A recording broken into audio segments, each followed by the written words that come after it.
അസ്സലാമു അലൈക്കും വറഹ്മത്തുള്ളാഹ്.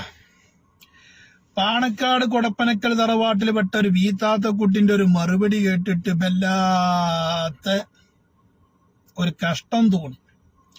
അതും പാണക്കാട് കൊടപ്പനക്കൽ തറവാട്ടിൽ പെട്ട ഒരു വീത്താത്ത കുട്ടി പറഞ്ഞു എന്നുള്ളതാണ് ഇപ്പൊ നമ്മളെ സങ്കടം. പാണക്കാട് കൊടപ്പനക്കൽ തറവാട് ഒരു ആത്മീയ കേന്ദ്രമായി കാണുന്ന ആളുകളൊക്കെ ഇനി എന്ത് ചെയ്യണം? നാളെയും മറ്റന്നാളൊക്കെ ആയിട്ട് പെണ്ണിനെങ്ങനെ പള്ളിക്കൊക്കെ കൊണ്ടേക്കോളി. അതാ വീത്താത്ത കുട്ടി പറയണത്. ആ വിലക്കൊക്കെ ഏതോ ചില ആളുകൾ ഉണ്ടാക്കിയതാണെന്ന് ആ വീത്താത്ത കുട്ടിന്റെ കണ്ടെത്തല്. വാസ്തവത്തില് ആ വിഷയത്തിൽ വീത്താത്ത കുട്ടി മതത്തെ കുറിച്ച് ഒന്നും പഠിച്ചിട്ടില്ല. ആ മറുപടി കേട്ടപ്പോ നമുക്ക് മനസ്സിലായത് അതാണ്. കർത്താവ് ചോദിക്കുന്നത് ചോദ്യം പലതും ചോരും. ഇവിടെ യുക്തിവാദികൾ ഇപ്പൊ എന്തൊക്കെയാ പറയുന്നുണ്ട്? ചോദ്യം വരുന്നതിനനുസരിച്ച് കോല തൃപ്തിപ്പെടുത്താൻ മറുപടി കൊടുക്കല, അത് പാടില്ല.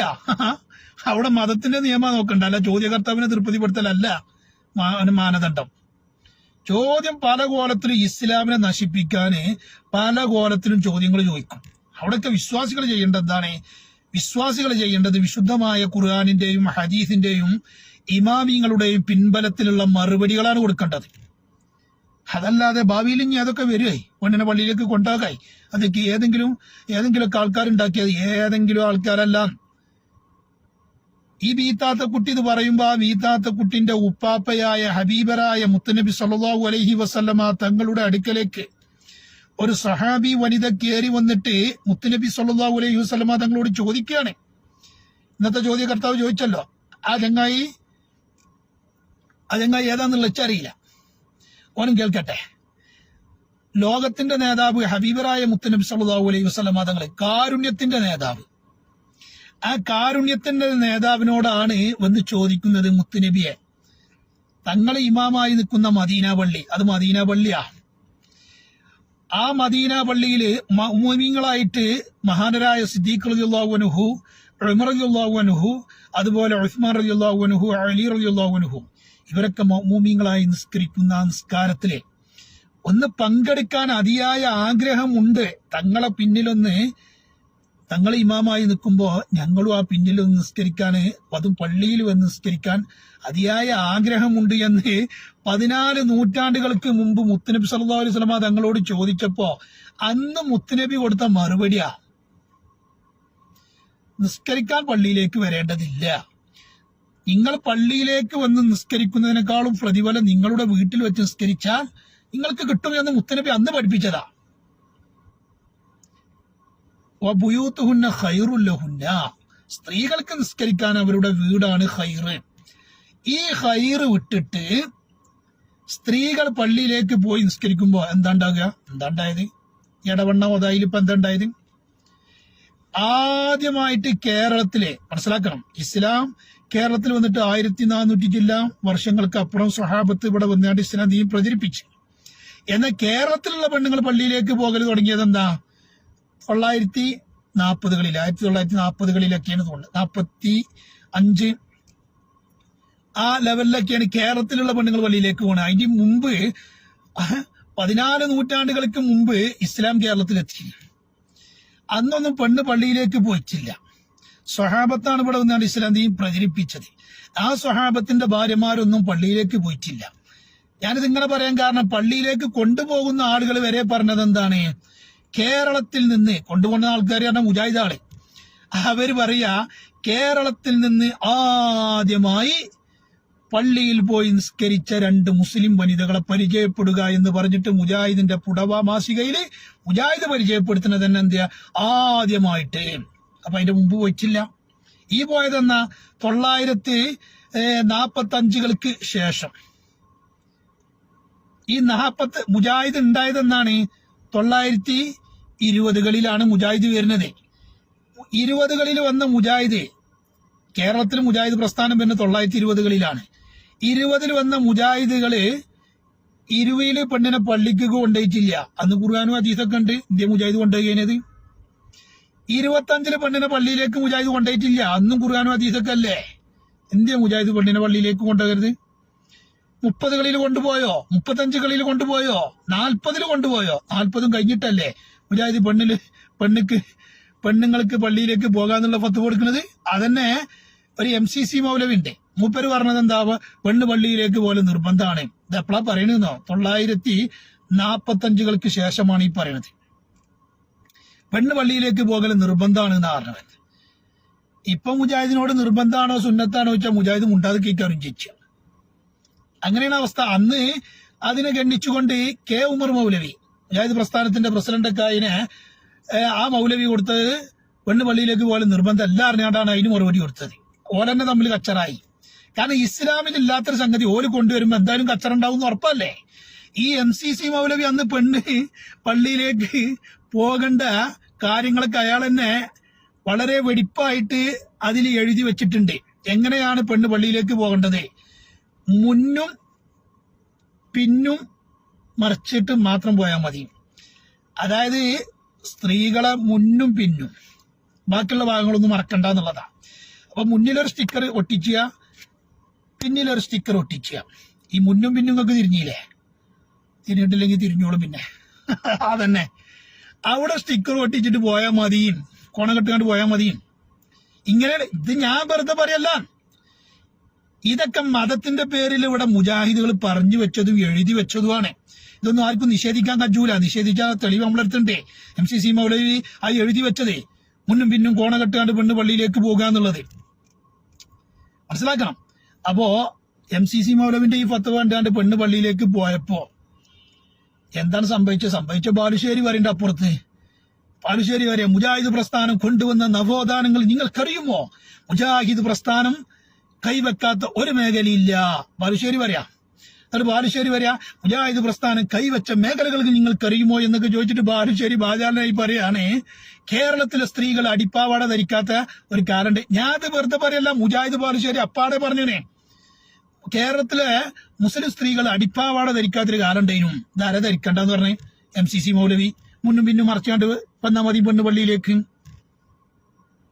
അപ്പൊ ബാലുശ്ശേരി പറയുന്നത് എന്താണ്, കേരളത്തിലെ മുസ്ലിം സ്ത്രീകളെ, അതായത് മുജാഹിദും പെണ്ണുങ്ങളെ അടിപ്പാവട ധരിപ്പിച്ച പ്രസ്ഥാനമാണ് മുജാഹിദ് പ്രസ്ഥാനം. അപ്പോ വാസ്തവത്തിൽ ഇപ്പോ ഇതൊക്കെ പാടെ കൂട്ടി വായിച്ചുമ്പോ എന്താണ് സംഭവിക്കുന്നത് നിങ്ങളൊന്ന് ആലോചിച്ച് നോക്കി.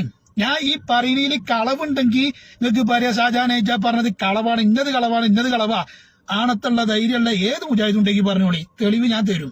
ഞാൻ ഈ പറയുന്നത് മുജാഹിദ് ബാലുശ്ശേരി പറഞ്ഞു മുസ്ലിം സ്ത്രീകളെ അടിപ്പാവട ധരിപ്പിച്ച പ്രസ്ഥാനമാണ് മുജാഹിദ്. അപ്പോ ഈ പെണ്ണുങ്ങൾക്കും തോന്നി, ഈ മുജാഹിദും പെണ്ണുങ്ങളാണല്ലോ ഇപ്പോ പള്ളിക്കൊക്കെ പോണതേ, മൗലവിമാരെ മുമ്പ് പോകുമ്പോ ഇനി അടിപ്പാവട പോകാൻ പറ്റൂല എന്നുള്ളീക്ക് തെളിവ് തന്നെ അല്ലേ. അപ്പൊ ഞാൻ പറഞ്ഞു വന്നപ്പോ അവിടെ എത്തി, എടവണ്ണയിലെ ഒതായി പള്ളിയിലാണ് മുസ്ലിം സ്ത്രീകൾ ആദ്യമായിട്ട് പള്ളിയിലേക്ക് വന്നു എന്നുള്ളത് മുജാഹിദിന്റെ പുടവാമാസികയിൽ മുജാഹിദ് പറഞ്ഞതാണ്. സ്വഹാബത്തിന്റെ പാരമ്പര്യമല്ല, ഇസ്ലാമിന്റെ പാരമ്പര്യമല്ല, മുജാഹിദ് മതത്തിന്റെ മാത്രം പാരമ്പര്യം വെച്ചുകൊണ്ടാണ് മുജാഹിദും പെണ്ണുങ്ങൾ പള്ളിയിലേക്ക് പോയത്. അപ്പോ അങ്ങനെ ആ പോയ പള്ളിയില് അതന്നെ പോയത് ആരാണ്? വെള്ളാറമ്പാറ ഖദീജ, PK ആമിന. വെള്ളാറമ്പാറ ഖദീജ എന്നൊക്കെ പറയുമ്പോ റസൂലുള്ളാന്റെ ഭാര്യ ഖദീജ ബീവി എന്ന് ആരും തെറ്റിദ്ധരിക്കണ്ട, ഒരു മുജാഹിദിന്റെ ഒരു താത്ത. PK ആമിന എന്ന് പറയുമ്പോ എന്താണ്, മുത്തനബി സല്ലല്ലാഹു അലൈഹി വസല്ലം തങ്ങളുടെ ഉമ്മ ആമിന ബീബി റളിയല്ലാഹു അൻഹ എന്ന് ആരും തെറ്റിദ്ധരിക്കണ്ട, മുജാഹിദിന്റെ ഒരു താത്ത. ഇങ്ങനെ വെള്ളാറമ്പാറ ഖദീജ PK ആമിനിയാണ് ആദ്യമായിട്ട് പള്ളിയിലേക്ക് പോയതെന്ന് മുജാഹിദ് പരിചയപ്പെടുത്തിയതാ. സ്വഹാബത്തിന്റെ പാരമ്പര്യമല്ല, ഇസ്ലാമിന്റെ പാരമ്പര്യമല്ല, മുജാഹിദിന്റെ മാത്രം പാരമ്പര്യം വെച്ച് മുജാഹിദ് പെണ്ണിനെ പള്ളിയിലേക്ക് മുജാഹിദ് കൊണ്ടുപോയപ്പോ ആ പള്ളിയിൽ വെച്ച് ചിന്തിക്കണം, ഈ പറയുന്ന കാര്യമൊന്നും ചിന്തിക്കണം. എടവണ്ണയിലെ ഒതായി പള്ളിയിലാണ് കേരളത്തിൽ നിന്ന് ആദ്യം പെണ്ണുങ്ങൾ പള്ളിയിൽ പോയി എന്ന് മുജാഹിദ് പരിചയപ്പെടുത്തിയ അതേ പള്ളിയിൽ വെച്ചാണ് 9 വയസ്സുകാരിയായ ഒരു പെൺകുട്ടിനെ പള്ളിയിലെ മുജാഹിദിന്റെ മൗലവി രാജാമൃത പറയല്ല, അതിന്റെ പത്രക്കട്ടിങ്ങും കാര്യങ്ങളും ആ കേസൊന്നും നടന്നുകൊണ്ടിരിക്കുകയാണ്. എടവണ്ണയിലെ ഒതായിലെ ആ പള്ളിയിൽ വെച്ച് 9 വയസ്സുകാരിയായ ഒരു പെൺകുട്ടിയെ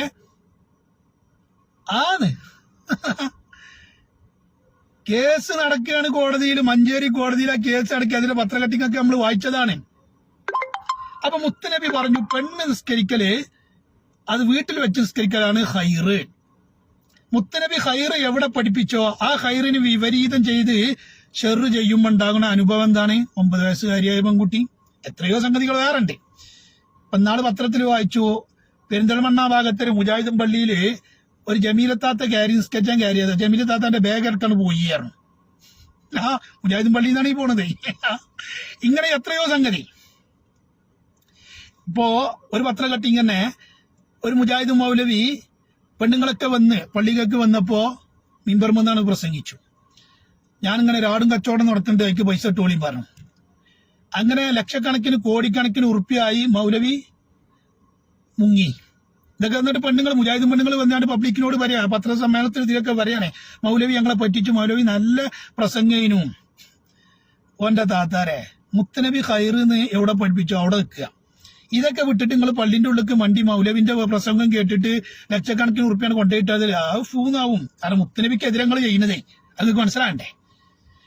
അപ്പൊ പറഞ്ഞു വരുന്നത് പ്രിയപ്പെട്ട സുഹൃത്തുക്കളെ, ഇസ്ലാം ദീൻ എന്ന് പറഞ്ഞാൽ അതിന് നിയമങ്ങളും കാര്യങ്ങളൊക്കെ ഉണ്ട്. ആ നിയമം അനുസരിച്ച് നിൽക്കുക. ഇനിയിപ്പോ ഒരു പെണ്ണ് പള്ളി കാണാൻ പോയി, ഒരു പെണ്ണ് പള്ളിന്റെ ഉള്ളിലേക്ക് കയറി, ഇതൊന്നും തെറ്റല്ല കേട്ടോ. ഏതെങ്കിലും പൊട്ടന്മാരുണ്ടെങ്കിൽ ചിന്തിച്ചോളി, ഇതൊന്നും തെറ്റല്ല. പെണ്ണ് പള്ളിയിലേക്ക് തീരെ കയറാൻ പറ്റാത്തൊരു അങ്ങനെ ഇസ്ലാം പറയണില്ല.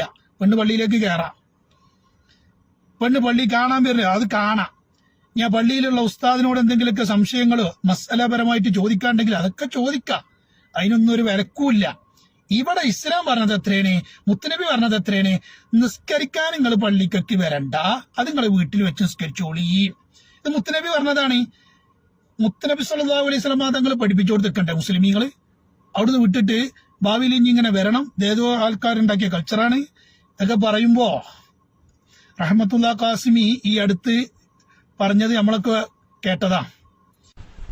പണ്ട് പാണക്കാട്ട് വഹാബികൾ ഉണ്ടായിരുന്നില്ല, ഇപ്പോൾ പാണക്കാട്ട് തങ്ങന്മാരെ കൂട്ടത്തിലും വഹാബികൾ കയറി കൂടി. ഏതൊരാൾക്കെതിരെയാണോ സമസ്ത ഉണ്ടാക്കിയത് അയാളെ ജീവചരിത്രം പാണക്കാട്ട് തങ്ങൾ പ്രകാശനം ചെയ്യാന്ന് പറഞ്ഞാൽ ഇതിനേക്കാൾ വലിയ ദുരന്തം എന്താണ് സമസ്തക്കാര ഉള്ളത്? നിനക്ക് എന്തഭിമാനം 100-ാം വാർഷികം നടത്താൻ? ഇത്ര അധോഗതി 980 വരെ ഉണ്ടായിട്ടില്ല. ഇതിനപ്പുറം പറഞ്ഞാൽ നമ്മൾ തമ്മിൽ തെറ്റും. ഇന്ന് കേരളത്തിലെ രാഷ്ട്രീയ നേതാക്കന്മാരെ കൂട്ടത്തിൽ ഒരു ആലിമോര് മുത്താലിമോര് കാര്യം പോയി പറഞ്ഞാൽ അത് ശ്രദ്ധിച്ച് കേൾക്കുന്ന ഒരു മനുഷ്യൻ കുഞ്ഞാലി സാഹിബ, അയാൾ സുന്നിയാണെന്ന് എനിക്ക് അഭിപ്രായമില്ല. അത് വേറെ വിഷയം. മുസ്ലിം രാഷ്ട്രീയ നേതൃത്വത്തിൽ ഒരു സുന്നി പോലും, സുന്നി എന്ന് ഉറപ്പിച്ച് പറയാവുന്ന ഒരു സുന്നി മുസ്ലിം രാഷ്ട്രീയ നേതൃത്വത്തിൽ ഇപ്പോൾ ഇല്ല. അവസാനത്തെ സുന്നി നേതാവ് ഹൈദർ അലി ശിഹാബ് തങ്ങളായിരുന്നു. റബ്ബന ആതിന ഫിദ്ദുനിയ ഹസന വഫിൽ ആഖിറതി ഹസനതൻ വഖിന അദാബന്നാർ. കാസിമി വളരെ വ്യക്തമായിട്ട് പറഞ്ഞു. എന്താ പറഞ്ഞത്? പണ്ട് പാണക്കാട് വഹാബികളില്ലായിരുന്നു, ഇപ്പൊ പാണക്കാട് കുടുംബത്തിലും വഹാബി ഉണ്ട്. റഹ്മത്തുള്ളാഹി ഖാസിമി ഉസ്താദ് വളരെ പച്ചയായിട്ട് പറഞ്ഞതാ. അയാളെ ചീത്ത പറഞ്ഞിട്ടൊന്നും കാര്യമല്ല. അയാള് ഈ കണ്ട കാര്യങ്ങൾ പറയാൻ അനുവദിക്കണം. അത്തരത്തിൽ വഹാബീസ് അവിടെ കയറി കൂടുന്നെങ്കിൽ അത് തടയണം. അതിന് EK വിഭാഗം സമസ്തയുടെ ആലിമീങ്ങൾ മുന്നിട്ട് ഇറങ്ങണം. കാരണം ആ ആലിമീങ്ങളാണ് പാണക്കാട് കുടുംബത്തെ ഇത്രത്തോളം വലുതാക്കി കൊണ്ടുവന്നത്. ആ കുടുംബത്തിൽ എന്ത് തെറ്റും അവര് പരസ്യമായിട്ട് എന്ത് തെറ്റും സുന്നത്ത് ജമാഅത്തിനെതിരെ ചെയ്യുമ്പോ അതൊക്കെ AP വിഭാഗത്തിൽപ്പെട്ട പണ്ഡിതന്മാരും ഉച്ചരും പോലെ നേർക്ക് തിരിയാനും എല്ലാവരും കണ്ടോ. പാണക്കാട് കുടുംബത്തെ പറഞ്ഞു, സൂചി പൊന്നിന്റെ സൂചി ആയാലും കണ്ണ് തട്ടിയ പൊട്ടാതെക്കൂല, തെറ്റിഞ്ഞ് തങ്ങളാപ്പ ചെയ്താലും തെറ്റല്ലാതിരിക്കൂല. പരസ്യമായിട്ട് ആ കുടുംബത്തിൽ നിന്നൊക്കെ തെറ്റുകൾ വരുമ്പോ പരസ്യമായിട്ട് തന്നെ തിരുത്തി കൊടുക്കണം, അതിനനുവദിക്കരുത്. അത് ആ കുടുംബത്തിൽ നിന്ന് തങ്ങന്മാരത്തിൽ നിന്ന് വല്ല തെറ്റും വന്നാലേ അത് ആ EK വിഭാഗത്തിൽപ്പെട്ട പണ്ഡിതന്മാർ തന്നെ അത് സൂചിപ്പിച്ചാലേ അവരെ നേർക്ക് തിരിയുന്ന ഒരു അവസ്ഥയാണ് ഈ വഹാബി ലീഗിൽ നിന്നുണ്ടാകുന്നത്. നമ്മളൊരു കാര്യം മനസ്സിലാക്കണം, ലീഗ് എന്നൊക്കെ പറഞ്ഞ ദുന്യാവാ. അതിൽ പ്രവർത്തിച്ചാല് അർഷിന്റെ തണലൊന്നും കിട്ടൂല, അത് ദുന്യാവാ. അർഷിന്റെ തണല് കിട്ടുന്നത് വരെ തടയപ്പെടുന്ന ഒരു സംഗതിയാണ് ഈ ലീഗ് എന്ന് പറഞ്ഞത്. കാരണം ഇസ്ലാമിന്റെ പേര് വിട്ടിട്ട് മുസ്ലിം എന്നുള്ള പേര് വിട്ടിട്ട് പച്ച ഹറാമുകൾ ചെയ്യാം, ഇതാണ് ലീഗ്. അപ്പൊ എന്നിട്ട് അതിന് പ്രവർത്തിച്ചാൽ അർഷിന്റെ തണലിട്ട് എന്ന് പറഞ്ഞാൽ എങ്ങനെയാണ്? കള്ളുഷാപ്പിൽ പോയാണ്ട് എഴുത്തിക്കാഫിരുന്നാൽ അർഷിന്റെ തണലിട്ടു എന്നൊക്കെ പറയുമ്പോൾ ഇക്കാരം നമ്മളിപ്പോ അതിന് പ്രവർത്തിച്ചാൽ അർഷിന്റെ തണലിട്ടു എന്നൊന്നും പറയണ്ട, നേതാവാകാം, ആൾക്കാരടിയിൽ സംഭവമായി നടക്കാം. വെള്ളിയും വള്ളിയൊക്കെ ഇട്ടുകൊണ്ട് നടക്കാം, ഇതൊക്കെ കിട്ടും. അല്ലാതെ അർഷിന്റെ തണൽ കിട്ടണമെന്നുണ്ടെങ്കിൽ അവിടെ പ്രവർത്തിക്കല്ല, അത് സുന്നത്ത് ജമാഅത്തിൽ പ്രവർത്തിക്കണം, അതനുസരിച്ച് പ്രവർത്തിക്കണം. അപ്പോഴേ അർഷിന്റെ തണലിട്ട് സകല കൂത്താട്ടും ചെയ്യുന്ന ഈ ലീഗിൽ പ്രവർത്തിച്ച അർഷിന്റെ തണലിട്ടും പറഞ്ഞാല് മനസ്സിലാക്കണം. അപ്പോ റഹ്മത്തുള്ളാഹി ഖാസിമി അവിടെ പറഞ്ഞു, പണ്ട് പാണക്കാട് കുടുംബത്തിൽ വഹാബി ഇല്ലേനും, ഇപ്പൊ പാണക്കാട് കുടുംബത്തിലും വഹാബികളുണ്ട്. ആ കുടുംബത്തിലും വഹാബിസം കയറിപ്പറ്റി. ഇത് പാണക്കാടിൽ പെട്ട ഒരു ബീത്താത്ത കുട്ടിന്റെ കഥ മാത്രമല്ല കേട്ടോ. ഇത് പിന്നെ ഇതിന്റെ മുമ്പ് നിങ്ങൾക്കറിയാം, സയ്യിദ് മുനവ്വർ അലി ശിഹാബ് തങ്ങൾ പാപ്പയും അതുപോലെ റഷീദ് അലി ശിഹാബ് തങ്ങളും എവിടെ പോയി? കൂരിയാട് മുജാഹിദ് സമ്മേളനത്തിലേക്ക്. എവിടെ? കൂരിയാട് മുജാഹിദ് സമ്മേളനത്തിലേക്ക്. എന്തിനാ സമസ്ത ഉണ്ടാക്കിയത്? ഈ മുജാഹിദാളെ എതിർക്കാൻ, മുജാഹിദാളെ ചെറുക്കാൻ, മുജാഹിദിന്റെ വിവാദങ്ങൾ പറഞ്ഞു കൊടുക്കാൻ, അതിലേക്ക് ജനങ്ങൾ പോകാതിരിക്കാൻ. ഇവർ ചെയ്തതോ മുജാഹിദ് സമ്മേളനത്തിലേക്ക് തന്നെയാണ് പോയി. പോകാൻ പാടില്ല എന്നൊക്കെ സമസ്ത പറഞ്ഞെന്നൊക്കെ പറഞ്ഞു കേട്ടു. സമസ്ത അങ്ങനെ വിലക്കിയതായിട്ടൊന്നും നമ്മൾ എവിടെയും കണ്ടിട്ടില്ല. ഇനി അങ്ങനെ വിലക്കിയെങ്കിൽ അവർ പോകാൻ പാടില്ലല്ലോ. അതായത് റഷീദ് അലി ശിഹാബ് തങ്ങൾ പാപ്പ തന്നെ പറയുന്നുണ്ട്, സമസ്ത ഞങ്ങളോട് പോകണ്ട പറഞ്ഞിട്ടില്ല, അങ്ങനെ എന്തൊക്കെയോ പറയുന്നുണ്ട്. ഇനി പോകണ്ട എന്ന് പറഞ്ഞാലും എന്തപ്പോ ഇവിടെ സംഭവിച്ചത് നിങ്ങൾക്കറിയോ? സംഭവിച്ചതെന്ന് വെച്ചാൽ അവിടെ കയറിയിട്ട് പ്രസംഗിച്ചില്ലേ റഷീദ് അലി തങ്ങൾ. എന്താ പറയുന്നത്? ഇവിടെ ദീനുൽ ഇസ്ലാം വളർത്തിയത് മുജാഹിദുകളെ നിങ്ങളാണ്, KNM ആണ് ദീനുൽ ഇസ്ലാം വളർത്തിയത് എന്ന്. ഒന്ന് ആലോചിച്ച് നോക്കി. അബൂജഹൽ ഇസ്ലാം മതം വളർത്തി എന്ന് പറഞ്ഞാൽ ആരെങ്കിലും വിശ്വസിച്ചോ? എന്നതുപോലെ മുജാഹിദാണ് ദീനുൽ ഇസ്ലാം വളർത്തി എന്ന് പറഞ്ഞാൽ മുസ്ലിമിനെ കിട്ടൂല അത് വിശ്വസിക്കാൻ. മുജാഹിദ് എത്ര കണ്ട് ദീനുൽ ഇസ്ലാം പൊളിക്കാൻ നോക്കണ്ട, അത്ര കണ്ട് അവർ പൊളിച്ചിട്ടുണ്ട്. യഥാർത്ഥ ദീനുൽ ഇസ്ലാം എന്ന് പറഞ്ഞ സുന്നത്ത് ജമാഅത്ത, അതിന്റെ അപ്പുറത്തുള്ളതൊന്നും യഥാർത്ഥ ദീനല്ല. മുജാഹിദാൾ പറയുന്നതൊന്നുമല്ല യഥാർത്ഥ ദീന്. യഥാർത്ഥ ദീന് സുന്നത്ത് ജമാഅത്ത്, അത് മാത്രമാണ് ശരി. അതാണ് റസൂലുള്ളാഹിയും പറഞ്ഞത്. എന്റെ ഉമ്മത്ത് 73 വിഭാഗമായി മാറും, 72 തരകത്തിക്കാണ്. ഈ എന്റെ ഉമ്മത്ത് എന്ന് പറയുന്നത് സതഫ്തരിക്കു ഉമ്മത്തി, എന്റെ ഉമ്മത്ത് എന്ന് പറയുന്നത് ആരാ? അത് ഇവിടുത്തെ മുസ്ലിമീങ്ങളെ കുറിച്ചോ ക്രിസ്ത്യാനികളെ കുറിച്ചല്ല. ലാ ഇലാഹ ഇല്ലല്ലാഹ് മുഹമ്മദ് റസൂലുള്ളാഹി എന്ന് പറഞ്ഞു വരുന്ന ഈ വിഭാഗം, അതായത് മുസ്ലിം കമ്മ്യൂണിറ്റിനെ കുറിച്ചാണ് ആ പറയണത്. എന്താ പറയണത്? എന്റെ ഉമ്മത്ത് 73 വിഭാഗമാകും, 72 നരകത്തിക്കാണ്. കുല്ലുഹും ഫിന്നാർ ഇല്ലാമില്ലത്ത വാഹിദ, ഒരു വിഭാഗം മാത്രമാണ് സ്വർഗത്തിലേക്ക്. ആ ഒരു വിഭാഗം ഏതാ? സഹാബ ചോദിക്കുകയാണ് മുത്തുനബിനോട്, മുത്തുനബി ആ ഒരു വിഭാഗം ഏതാ? മുത്തുനബി അവിടുന്ന് പറയുന്നു, മാ അന അലൈഹി വാ സഹാബി, എന്റെ ചര്യയും എന്റെ സ്വഹാബത്തിന്റെ ചര്യയും ഉൾക്കൊണ്ട് ആര് ജീവിക്കുന്നവരോ അവരാണ് സ്വർഗത്തിൽ. മുത്തുനബിന്റെ ചര്യയില് മുത്തുനബിന്റെ ഭാര്യമാരോ പെൺമക്കളോ പള്ളിയിലേക്ക് ജുമുഅക്കോ ജമാഅത്തിനോ പോയി നിസ്കരിച്ചിട്ടില്ല. മുത്തുനബിനോട് തന്നെ നിസ്കരിക്കാൻ വരട്ടെ എന്ന് ചോദിച്ചപ്പോ മുത്തുനബി പറഞ്ഞതെന്താ? വരണ്ട, പള്ളി പിന്നെ വീട്ടിൽ വെച്ച് നിസ്കരിച്ചോളി. ഇനി മുത്തുനബി സല്ലല്ലാഹു അലൈഹി വസല്ലമ തങ്ങളുടെ ഹദീസും വിശുദ്ധമായ ഖുർആനൊക്കെ പഠിച്ച് മനപ്പാടമാക്കിയ ഇമാമുന ശാഫിഈ, നമ്മുടെ ഇമാമായ ഷാഫിഈ ഇമാം പറയുന്നത് എന്താണ് ആ വിഷയത്തില്? വലം നഅലം മിൻ ഉമ്മഹാത്തിൽ മുഅ്മിനീന ഇംറഅത്ത് ഖറജത് ഇലാ ജുമുഅത്തിൻ വലാ ജമാഅത്തി ഫീ മസ്ജിദി. വളരെ വ്യക്തമായിട്ട് ഷാഫിഈ ഇമാം പറയാ, മുത്തുനബി സല്ലല്ലാഹു അലൈഹി വസല്ലമ തങ്ങളുടെ ഭാര്യമാരോ പെൺമക്കളോ പള്ളിയിലേക്ക് ജുമുഅക്കോ ജമാഅത്തിനോ ഇറങ്ങി പുറപ്പെട്ടതായിട്ട് നമുക്കൊരു വിവരവും കിട്ടിയിട്ടില്ല. ഷാഫി ഇമാമിന് തന്നെ കിട്ടിയിട്ടില്ലെങ്കിൽ പിന്നെ ഈ ഉണക്ക മൗലവിമാര് പറയുന്നതാ മുസ്ലിമീങ്ങൾ സ്വീകരിക്കേണ്ടത്. അപ്പൊ പ്രിയപ്പെട്ട സുഹൃത്തുക്കളെ, ഈ വിഷയത്തിലൊക്കെ നമ്മൾ നല്ലോണം ആഴത്തിൽ പഠിച്ചിട്ട് വിവരല്ലെങ്കിൽ ഉണ്ടാതൊക്കെ മതത്തിന്റെ നിയമങ്ങളെ അങ്ങോട്ടും ഇങ്ങോട്ടും കോട്ടി മാറ്റാൻ പറ്റൂല, അത് കാറ്റിൽ പരത്താൻ പറ്റൂല. അത് ഏതെങ്കിലുമൊക്കെ ചങ്ങായിമാര് ചോദിക്കുമ്പോൾ ഓർക്കനുസരിച്ചുള്ള മറുപടി കൊടുത്താണ്ട് ചിരിച്ച് പാസ്സാക്കി കൊടുക്കലൊന്നും അല്ല. ഇത് മതമാണ്. ആൾ ആഖിറത്തിൽ കഴിച്ചിലാകണം എന്നുണ്ടെങ്കിൽ എന്തെങ്കിലുമൊക്കെ പറഞ്ഞു പോയ കാര്യമല്ല, അവിടെ കഴിച്ചിലാകണം. അതിനാണ് നമ്മൾ പ്രവർത്തിക്കുന്നത്. അതിനാണ് നമ്മളെ വാക്കുകളും പ്രവൃത്തികളും നമ്മുടെ ഓരോ മറുപടികളൊക്കെ നമ്മൾ സൂക്ഷിച്ചു പറയേണ്ടത്. ഇവിടെ ദുന്യാവിൽ കഴിച്ചിലായിട്ട് കാര്യമല്ല. ചോദ്യകർത്താക്കന്മാർക്ക് പല ലക്ഷ്യമുണ്ടോ? യുക്തിവാദികൾ ഇപ്പൊ എന്തെല്ലാം പറയുന്നുണ്ട്, അവർക്കനുസരിച്ചൊക്കെയാണ് മറുപടി കൊടുക്കല. ഇസ്ലാമിന്റെ ഒരു കാഴ്ചപ്പാടും ഇസ്ലാമിന്റെ നിയമവും കാര്യങ്ങളും അത് പഠിച്ച പണ്ഡിതന്മാര് പറയും, അതനുസരിച്ചിട്ട് പറയാം. അറിയില്ലെങ്കിൽ ഉണ്ടാതെക്കുക. അപ്പൊ ഞാൻ പറഞ്ഞു വരുന്നത് ഇസ്ലാം പറഞ്ഞാൽ അതാണ്. അപ്പൊ ഈ കണ്ട ഏടാകൂടത്തിലൊന്നും പെട്ടുകാണ്ട് നാളെ പിറ്റേന്ന് പെണ്ണുങ്ങൾ ഇതാ പള്ളിക്കൊക്കെ വരി വരിയായിട്ട് ഇങ്ങനെ നിസ്കരിക്കാനും ജുമാക്കും ജമാഅത്തിനും കൊണ്ടുപോകേണ്ട ഒരവസ്ഥ ഒന്നും വരൂല്ല, വരാതിരിക്കട്ടെ. അതിന് ആര് ഫത്വ കൊടുത്താലും, അത് എത്ര വലിയ തറവാട്ടുകാർ ഫത്വ കൊടുത്താലും അതൊന്നും ഇവിടെ നടക്കാൻ പോണില്ല. ഇവിടെ സുന്നത്ത് ജമാഅത്ത് അത് പറയാനും പ്രവർത്തിക്കാനൊക്കെ അവിടെ പണ്ഡിതന്മാരും അതനുസരിച്ച് പ്രവർത്തിക്കാനുള്ള അനുയായികളും ഉള്ള കാലത്തോളം ഇവിടെ വഹാബിസത്തൊന്നും വളർത്താനോ അല്ലെങ്കിൽ വഹാബി പറയുന്ന മതം ഇവിടെ പ്രചരിപ്പിക്കാനോ ഒന്നും മുസ്ലിമീങ്ങളെ കിട്ടൂല എന്ന് പറയുന്നു. അപ്പൊ കാസിമി ഉസ്താദിന്റെ വാക്കുകൾ ശ്രദ്ധിക്കണം. അതൊരു ഒന്നൊന്നര വാക്കാ. പണ്ട് പാണക്കാട് വഹാബില്ലേനും, അപ്പൊ പാണക്കാട് കുടുംബത്തിലും വഹാബി ഉണ്ട് എന്ന് കാസിമിയ പറഞ്ഞതേ അത് ഒന്നൊന്നര ഒരു വർത്താനാ. അത് ആൺകുട്ടികളെ വർത്താനാ. പലപ്പോഴും നമ്മൾ കണ്ടു. മുജാഹിദിന്റെ പുസ്തകം പ്രകാശനം ചെയ്തിട്ടും മുജാഹിദിന്റെ ഇഫ്താർ മീറ്റിൽ പങ്കെടുക്കുന്നതായിട്ടും മുജാഹിദികൾ ഒരു സംഭവമായി പറയുന്നതും എല്ലാം നമ്മൾ കണ്ടു. ഇതൊക്കെ പാണക്കാട് കുടുംബത്തിൽ നിന്നാണ് സംഭവിക്കുന്നത്. മുസ്ലിമീങ്ങള്, അതായത് പ്രത്യേകിച്ച് ലീഗുകാരൊക്കെ, ലീഗുകാർ എന്ന് പറയാൻ പറ്റൂല, ലീഗിൽ കുറെ വഹാബികളാണ്. വഹാബിക്കത്ത് ആത്മീയത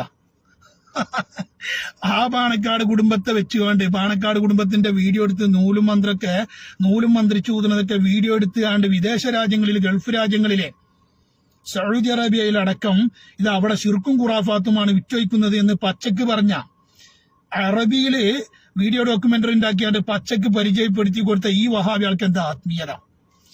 നമുക്കറിയാം, പണ്ട് KM ഷാജി അയാളൊക്കെ പച്ച വഹാബിയാണല്ലോ. ചിലപ്പം വന്നുകൊണ്ട് കാര്യം ഞാൻ സമസ്തക്കാരനാണെന്നും പറയും. അതൊക്കെ ഓൾക്ക് വോട്ടിട്ടാൻ വേണ്ടിയിട്ടാ.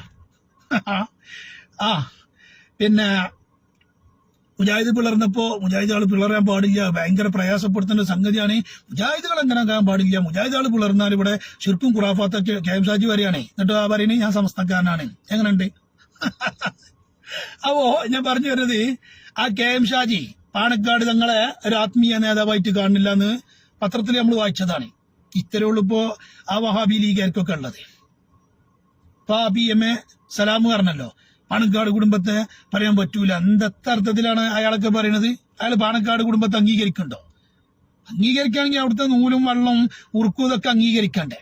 ആ പാണക്കാട് കുടുംബം തങ്ങന്മാർ ചെയ്യുന്നത് ഇസ്ലാമികമാണെന്ന് വിശ്വസിക്കണ്ടേ? ഇതൊക്കെ ശുർക്കും ഖുറാഫാത്താണെന്ന് പറയുന്ന മുജാഹിക്കും തെറ്റ്. അപ്പൊ ഞാൻ പറഞ്ഞു വരുന്നത്, ആരും അതിൽ പെട്ടുപോകണ്ട. ലീഗ് ഓർക്കെല്ലാം കണക്കാണ്, ഓർക്ക് വോട്ടാണ് ഓലെ ലക്ഷ്യം. അതിനും വേണ്ടി ഓല് എന്ത് തമ്മാടിത്തരത്തിന് ഓല് കൂട്ടും. അതിൽ മുസ്ലിമീങ്ങൾ പെട്ടുപോകണ്ട. മുസ്ലിമീങ്ങളെ സംബന്ധിച്ചിടത്തോളം അഹ്ലു സുന്നത്ത് ജമാഅത്തിലായിട്ട് ജീവിച്ചു മരിക്കണം. അപ്പോഴാണ് യഥാർത്ഥ മാർഗം. ആ മാർഗത്തിലാവുമ്പോഴാണ് രക്ഷ. അല്ലാത്തതൊക്കെ പരാജയമാണ്. നബി പറഞ്ഞല്ലോ, 72 നരകത്തേക്കാണ്, ഒരു വിഭാഗം സ്വർഗത്തേക്കാണ്. ആ സ്വർഗത്തിലേക്ക് പോകാനാണ് നമ്മൾ നോക്കേണ്ടത്. അതിന് വിശ്വാസം ക്ലിയർ ആണ്. മുജാഹിദായാലും ഇപ്പൊ എന്താ, സുന്നി ആയാലും ഇപ്പൊ എന്താ, എല്ലാം കണക്കല്ലേ. ഓരും നിസ്കരിച്ചിട്ടില്ല, സുന്നിയാളും നിസ്കരിച്ചിട്ടുണ്ട്. ഒക്കെ മുസ്ലിമീങ്ങളല്ല. അല്ലല്ല, അങ്ങനെയാണെങ്കിൽ മുത്തുനബി പറയേണ്ട ആവശ്യമുണ്ടത്, സതഫ്തരിക്കു ഉമ്മത്തി, എന്റെ ഉമ്മത്ത് അലാ 73 73 വിഭാഗമാവും, കുല്ലുഹും ഫിന്നാർ ഇല്ലാ മില്ലത്തൻ വാഹിദ. മുത്തുനബി പറയേണ്ട ആവശ്യമുണ്ടോ? എല്ലാം കണക്കാണെന്നുണ്ടെങ്കിൽ മുത്തുനബി എന്താ പറഞ്ഞത്? 72 നരകത്തേക്കാണ്. എല്ലാം കണക്കാണ് പറഞ്ഞിട്ട് ചെല്ലി, അപ്പൊ കണക്കാവും. അവിടെയാണ് കണക്കിലാണ് കിട്ടും. വിശ്വാസം ക്ലിയർ ആകണം. വിശ്വാസം ക്ലിയർ ആയിട്ട് നിസ്കരിച്ചാലേ അവന്റെ നിസ്കാരം സ്വീകരിക്കൂ, അവന്റെ ഹജ്ജ് സ്വീകരിക്കൂ, അവന്റെ ഏത് കർമ്മങ്ങളും റസൂൽ പഠിപ്പിച്ചതാണ്. ലാ യഖ്ബലുല്ലാഹു ലിസ്വാഹിബി ബിദ്അത്തിൻ, ബിദ്അത്തിന്റെ അഹ്ലുകാരിൽ നിന്ന് അല്ലാഹു തആല സ്വീകരിക്കൂല. സ്വലാത്തും വല സൗമം വല സ്വതക്കത്തൻ വല ഹജ്ജം വല ജിഹാദൻ എന്നൊക്കെ പറഞ്ഞിട്ട് മുത്തുനബി പറയുകയാണ്, അവന്റെ ഹജ്ജോ നിസ്കാരമോ ഒന്നും പടച്ച റബ്ബ് സ്വീകരിക്കൂല. അപ്പൊ മുജാഹിദ് ഇപ്പൊ ഇനി എത്ര കുമ്പിട്ടിട്ട കാര്യം? പടച്ചോ സ്വീകരിക്കൂല. അവന്റെ ഹജ്ജോ നിസ്കാരമോ ഒന്നും അല്ലാഹു തആല സ്വീകരിക്കൂല എന്ന് ഹബീബരായ മുത്തനബി സല്ലല്ലാഹു അലൈഹി വസല്ലം തങ്ങൾ പറയാ. മുജാഹിദ് നിസ്കരിക്കൂല എന്നല്ല പറയുന്നത്, നിസ്കരിക്കും, പക്ഷെ പടച്ചോ സ്വീകരിക്കൂല. സ്വീകരിക്കണം എന്നുണ്ടെങ്കിൽ വിശ്വാസം ക്ലിയർ ആകണം. റമദാൻ മാസം വരുമ്പോ എത്രയോ അന്യമതസ്ഥര് നോമ്പെടുക്കുന്നത് നമ്മൾ കേട്ടിട്ടുണ്ട്, കണ്ടിട്ടുമുണ്ട്. വിശ്വാസം ക്ലിയർ അല്ലാത്തതുകൊണ്ട് അത്ര ഉള്ള ആളുകൾക്കൊക്കെ പ്രതിഫലം ഉണ്ടോ? വിശ്വാസം ക്ലിയർ ആകുമ്പോഴാണല്ലോ പ്രതിഫലം കിട്ടുക. ഉണ്ടോ? ഇല്ലല്ലോ. എന്നതുപോലെ തന്നെ മുജാഹിദിന്റെ കബാത്തില.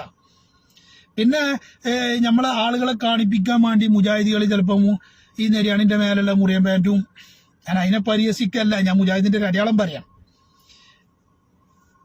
ഇങ്ങനെ ഈ മട്ടത്തിലുള്ള താടിയും ഒക്കെ വെച്ചുകൊണ്ട് ഇങ്ങനെ വരും. എന്താ കാര്യം? പിന്നെ ബാങ്ക് കൊടുക്കുമ്പോ വേഗം പള്ളിക്കൊക്കെ മണ്ടുക. ഇബ്ലീസ് അല്ലാഹു തആലാനോട് ചെയ്തൊരു കരാർ എന്താന്നോ? പടച്ച റബ്ബേ, അല്ലാഹുവേ, അന്റെ നല്ല ആളുകളെ ഞാൻ പേപ്പിച്ചു. സുന്നികളുടെ വിശ്വാസം നല്ല വിശ്വാസമാണ്, നല്ല ക്ലിയറാണ്. അപ്പൊ ഇബ്ലീസ് പോലെ എപ്പോഴും ഇങ്ങനെ പേപ്പിച്ചാൻ നോക്കും. മുജാഹിദാണെങ്കിലോ ഇബ്ലീസിന്റെ കച്ചി ആയതുകൊണ്ട് ഇബ്ലീസ് പിന്നെ പ്രത്യേകിച്ച് ഓലെ പേപ്പിച്ചാനും പോണില്ല. ഓല് പേച്ചു ഇബ്ലീസിന്റെ ഒപ്പം അയ്യോലെ.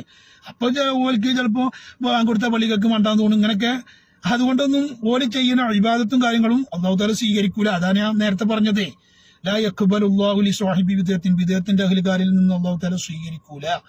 സ്വലാത്തൻ സൗമൻ വലാ സ്വദഖത്തൻ വലാ ഹജ്ജൻ വലാ ജിഹാദൻ വലാ സർഫൻ വലാ അദ്ലാ, ഏത് കർമ്മവും അല്ലാഹു തആല സ്വീകരിക്കൂല എന്ന് നബി പറഞ്ഞത്. അപ്പൊ അതിൽ പെട്ടുപോകണ്ട. ഓക്കെ, അസ്സലാമു അലൈക്കും വറഹ്മത്തുള്ളാഹി.